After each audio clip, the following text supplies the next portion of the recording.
God willing, we will have a place for you to, both of you, all of you, to put your memorabilia and have it there for the people to see.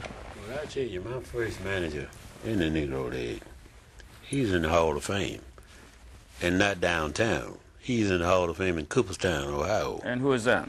Willie Wells, one of the best shortstops. Willie Wells. Man, he could pick it. He could play some shortstop. So they call him Willie Devil Wells.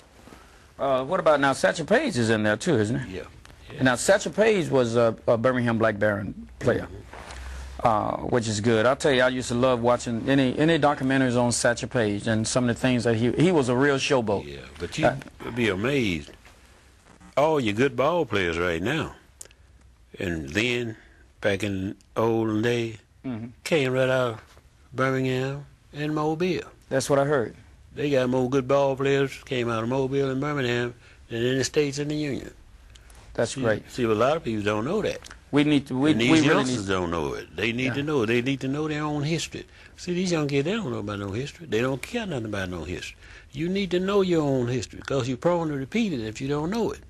That's the reason you guys are on Bright House right now. So we're going to make sure that they know it. Yeah, well, the year of 2006, you'll be surprised at how much information is going to be disseminated all over the country, and we want them to know that most of it started right here in Birmingham, and that's what we're working so hard to do. But now, I would be remiss if I didn't mention one, Piper Davis. I don't know if we mentioned Piper Davis, but as far as I can see, whenever I read something, it seems like Piper Davis is almost like Bolden and some of the others, almost like the father of baseball in Birmingham. Excellent manager. Excellent manager.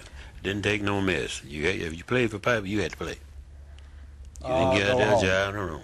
You didn't want to play out there jiving around. You played. Okay. Or else. I have a brother, my twin brother worked over in Cartersville somewhere. He used to tell me about this guy, that he didn't believe the guy could play baseball, but the guy would brag to him about him playing baseball, and my brother said the guy couldn't have been that good because he had one arm. And he remembered the guy, his name was Willie Young. Do y'all know anything about Willie Young? Willie Young. He's against him. He could run. He could run. He could bunt that ball, baby. And well, tell me. Once you pick it up, he's gone. All right, if he had one arm, how can he play with one arm? Switch that glove. Oh, he put the glove on his arm. Yeah. Throw you out in a minute. Once he throw, he's just like throw and fall through with the ball, with the glove coming up on his arm, ready to catch the ball. If it hit back to him. So he was a pitcher. He's a pitcher. That is great. And a good bunter. He could bunt that ball. He could also play basketball. Really? He could have played for the Harlem Globetrotters, but he decided when they wanted him, he felt that he needed to go back home to his wife. You know, something like that, just like when my brother was telling me about him, I really didn't take it to heart, and I wished I had. Well, he didn't want to go on the road and play ball because he didn't want to leave Cat. That's his wife's name? Cat. We call it Cat. Okay. Okay. Well, and that's one of the reasons that you guys are here here doing this on Bright House for the library. We want to preserve this history.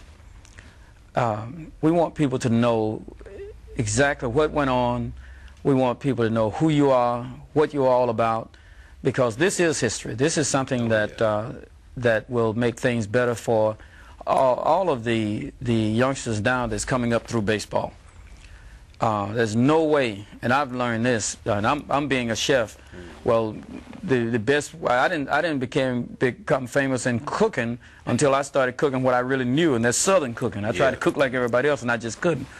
But when you have history to pull from, like the history of Negro League ball, that makes it better for the youngsters nowadays, because something happened about 3 weeks ago. I was going to a restaurant over in River Chase, in River Chase area, and we were going into the restaurant, and my wife and I looked up. She said, "Look, there's a baseball card place." And we were a little bit early for our reservation, so we walked into the baseball card place, and there was a guy in there with his little boy that was about 7 years old. And I asked him if they had a Negro League baseball cards. And he said no, he wouldn't mind having some, but he just don't have any. And I said, well, I'm going to make sure that we get some over to your place. And I had my Negro League cap on, and the guy said, are you involved with the Negro League? I said, yeah, I'm an honorary member. And the little boy, he said, well, we saw you guys out at the Rickwood Classic. And the little boy said, I have a Negro League card at home. And my wife said, well, who you have? He said, Jesse Mitchell. I mean, just right off. He said, Jesse Mitchell, as if he was so proud to have it. And it really made me feel good.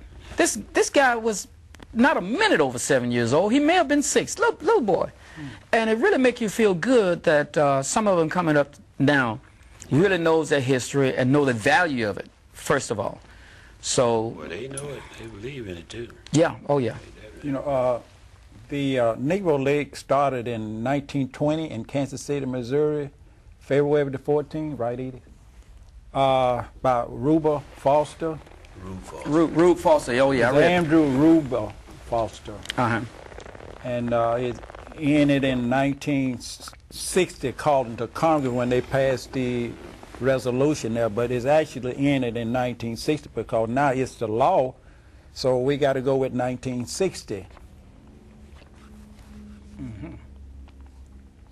And we also had 3 black women to play in the Negro League, and all 3 of them played with the Indianapolis Clown. Okay, now one of them will be here next month. Yeah. Now, I tell you what, it's always a lot of fun having her around, and that's was that Mamie? One of them was Mamie to Kansas City Monarchs. Oh yeah? Yeah. One Kansas City. That was Tony Stone. Tony Stone. Tony She's Stone. in the Hall of Fame in Philadelphia. Okay. She could play. She really was the only one that really could play. The rest of them, they was out there. They're just out there. They was there. drawing cards. Now, when Mamie come here, don't you say that, okay? No, man, All right, she ain't gonna slap me. Yeah, that's for real. Tony could play. Okay. You talking about award, Chef Jesse? What 2 years ago he was honored in Milwaukee, Wisconsin. He's on the wall of honor there in Milwaukee, in Wisconsin. Oh, that's At good. the new ballpark. It's the new ballpark. They have this big building inside here. You know, it's almost like the Baseball Hall of Fame. You know what really makes you feel good when you stop bragging about yourself and brag about Jesse for a minute. So that make me feel good. Well, so I'm going to ask you this. What about it? I have to say that to say this. I know what you're doing. I know what you're doing. You building up to your honor coming up. Tell us about it. Tell me about your honor coming up. I had a phone call that Buck O'Neill. I think right now Buck O'Neill's like 94 years old. So he and I are going to be going in on the wall of honor now. It'll be in the summer during the baseball season. Okay, all right. Well, so this is a big honor for me. So. Yes, well, and it is. It is. It's a big honor. Now, that part is no brag. That's fact, because I kind of knew about that. That's a fact. It's an honor because Satchel on that wall, Willie Mays is on that wall. And all the good ball players moving you on can that believe wall. it's where Major League ball players and Negro League ball players, and you don't have to have those great stats to get there. Right. Well, now, there are some ball players that played that I think that a lot of people don't know about. Now, you guys, within your clubs, within your teams, there are some people who stood up as giants that people didn't know about. And I know that when I was coming up, and I remember some of them, because some of them played on the team, on the Little League team, and they went on into the Industrial League, and then on past that. And one was this guy, Foots, from Hooper City. I've never seen anyone throw a ball like that. So I don't know what happened to him, but I know he was a giant during that time. He could throw hard, but I've seen some guys throw harder. All right, and what about Bliney? Bliney could throw hard, but he didn't know where it was going. You didn't know where it was going? He was throwing. B.G. Stevenson. B.G. Stevenson. Yeah. He throw at least 150 miles an hour. All right, what about Gip? Who? Paramore, out of Gip was a good ball Edgewater. player. All right, Paramore out of Edgewater. Gip. Gip was a good ball player.